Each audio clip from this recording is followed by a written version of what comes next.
Hi everyone, welcome out to the Dice Tower. My name is Chris Yee. Thanks for coming by. Today, I'm going to be looking at WolfWalkers the Board Game. This is a cooperative game for children up to the age, or down to the age of 6, I reckon.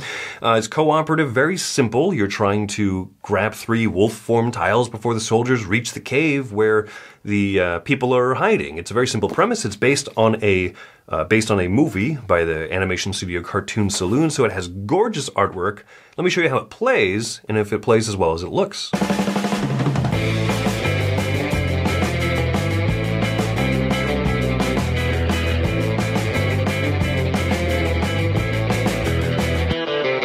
Here's the setup for WolfWalkers the Board Game. This is a cooperative game. I have it set up for 2 players currently, but you can also play with up to 4 with some of the adults from the movie.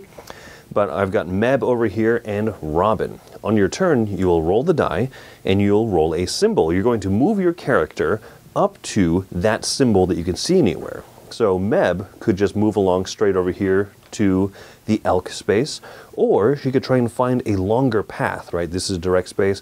Maybe Meb's going to go over here. She's going to pass one of these rune symbols, 2 of these rune symbols, and then land over here onto this one. Since she passed 2 of the rune symbols, she'll collect 2 rune coins. And then you'll look at these connecting paths over here and flip over these tiles. Well, we see that there's a soldier, right? This is how you lose the game. If one of these soldiers makes it down here to the bottommost space. This one is going to send the soldier to the right, or towards the yellow arrow. That tile is then removed, and then Meb will flip over the other tile. And this one shows, oh, a guard's going to move to the other side, so perfect, good enough.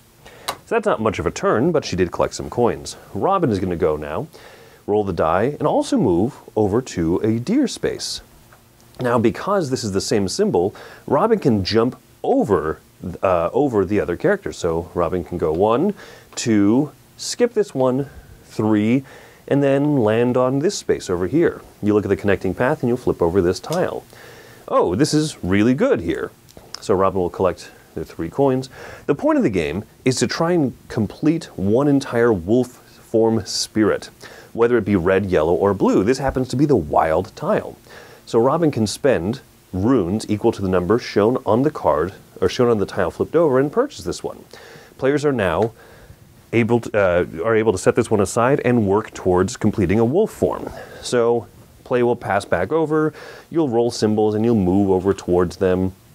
So Meb will move over here, passing a rune space, collecting a coin, and then flipping over these tiles. This tile indicates that nothing happened. This is just having a fun romp through the forest. And then flipping over this one, oh no, one of the soldiers is going to move down.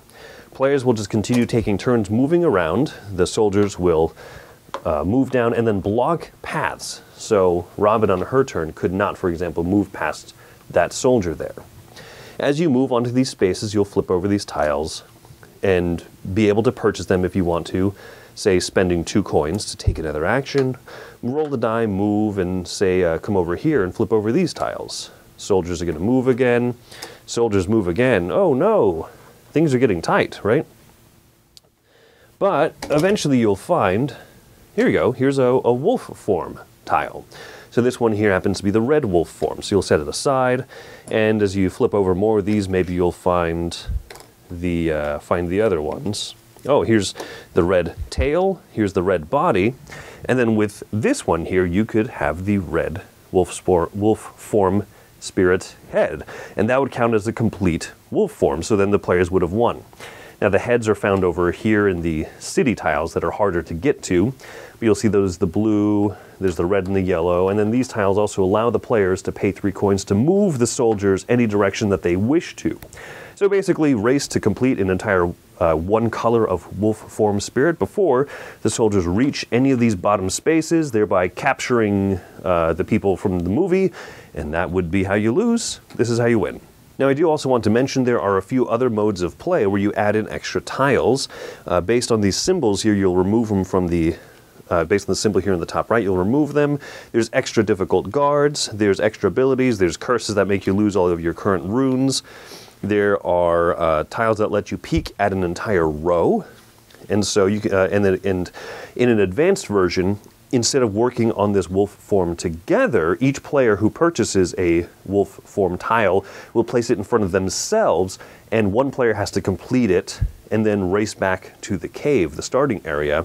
So these are little things that let you swap tiles between players and whatnot, so you're still working together.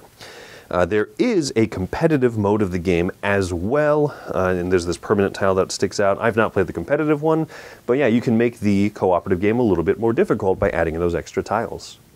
I will mention that I have not watched this movie. I would like to, but it's only on Apple TV at the moment. I'm sure that once it goes elsewhere, I will go ahead and watch it because I love this animation studio. I think they make a lot of really engaging films, and they have gorgeous art.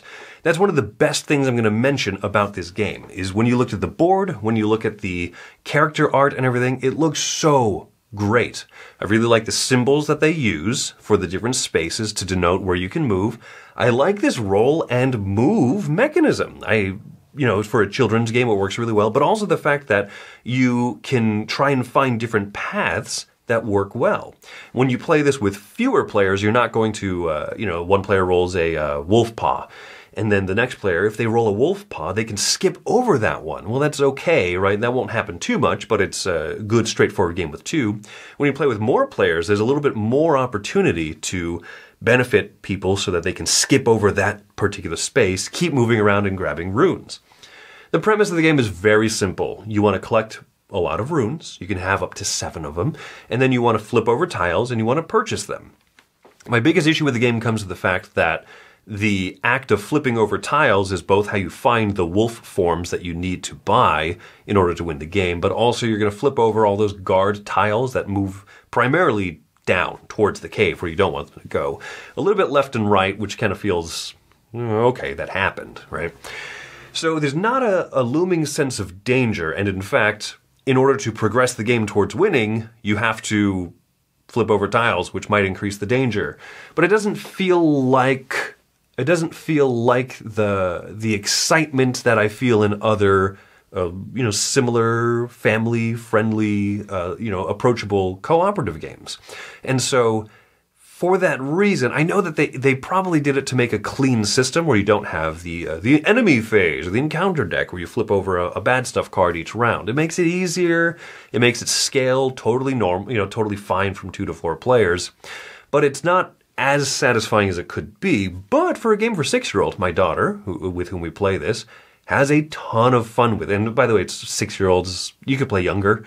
But it's fun to watch your kid kind of forge that path and figure out how to collect as many runes as possible. Figure out which spaces to land on that let you look at tiles. Because at the bottom of the board, those green forest spaces, pretty much every space lets you look at 1 or 2 tiles. As you move further up the board, there's fewer spaces, and so there's a little bit more, where can I land in order to actually flip over one of those top city tiles, because the top city ones are the best ones. But it takes a lot of effort to get up there. It's a neat little game. It's not one that I'm chomping at the bits to play, but it is very charming, and it has some of the best artwork out of any kids game that I've ever played. It helps that it's based off of the movie, obviously, but still, it's gorgeous. My wife commented, Wendy said, it looks like Root, the children's game, because of the way that the forest is drawn, and it's just so endearing. And so for that reason, I'm going to give this one a kids rating of 6.5. This is not a game that parents would just play on their own for the excitement of it, but in terms of playing it with the kid, that's pretty good. There's just some weird decisions, like your character tiles are two-sided. There's the human side and the wolf side, but that's not in anything. It comes with 4 different modes of play, and they just kind of get longer. They get a little bit harder, but just longer, and so that's only okay. So that's why all these things that kind of hold it back for a 6.5. I've also not played it competitively because I just don't want to. I really don't want to bother with that experience, especially with my kid. I would rather play this, cooperative, and it just feels better that way. And I'm sure that if I'd watched the movie, I would have even less reason to want to play this competitively. But overall charming. If you got a kid that maybe this, would be up their alley, then sure. And especially if you've watched the movie and love it, this is a competently designed kids game. So that's my thoughts. My name is Chris Yee. Thank you for coming by the Dice Tower. Have yourself a great day.